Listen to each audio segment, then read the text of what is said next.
Good day, M4753. Please introduce yourself.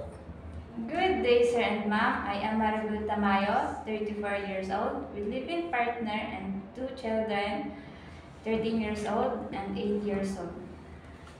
I am Catholic and I'm a high school graduate. I see that you have experience in Saudi Arabia as a helper. What are your main duty? My main duties are cleaning the house, washing the dishes, washing clothes, ironing, and taking care of the children. And you have also experience in Kuwait.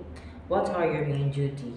My main duties are cleaning the house, do all household chores, and taking care of the children. Okay, which is 3 years old, right? Yes, sir. Okay. I saw that you don't have any experience taking care of a newborn baby, but it is okay to you to take care of a newborn baby? Yes, sir, no problem. Okay, how will you prepare a milk for a newborn baby? In the feeding the baby, make sure that the feeding bottle was clean and sterilized. Put the exact amount of warm water and milk and shake the bottle. After feed the baby, slightly elevate the head of the baby and feed the baby slowly. After feeding the baby, put the baby gently into your shoulder, rub the baby's back, and wait until the baby's birth. Okay, if the baby is crying, what will you do? Sir, madam, I will check the baby diaper, baby is full. I will check the baby body temperature and feed the baby, maybe the baby is hungry. Okay, why do you want to work in Hong Kong? Sir, madam, I want to work in Hong Kong for the future of my family. Okay, how long will you work in Hong Kong? Sir, madam, as long as my employer needs my service and I will finish my contract. Okay, do you know how to cook Chinese food? No, sir, but I'm willing to learn. And how will you learn to cook Chinese food? I will watch on YouTube, sir.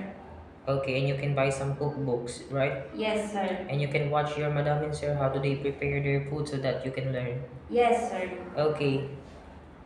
If the employer prepared some food that you're not familiar of, it is okay to you to eat the food that they prepared for you. Yes, sir, no problem. It is okay to you to share them with kids. Yes, sir. It is okay to you to share jobs with other helper. Yes, sir. It is okay to you to take care of pets, Yes, sir, no problem. take care of elderly.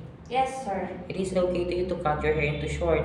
Yes, sir, no problem. It is okay to you to work on Sunday or in a holiday setup by your employer. Yes, sir. It is okay to you if one of the member of the family of your employer don't know how to speak English, you have to learn Cantonese. Yes, sir. Okay, last question. What will be the message for your future employer? Sir, madam, if you hire me, I will do my best to serve your family and I will treat your family as I want my family to. I will follow all regulations and responsibilities that you gave to me. And thank you. Okay, thank you very much. M4753, Miss Maribel Tamayo. Thank you.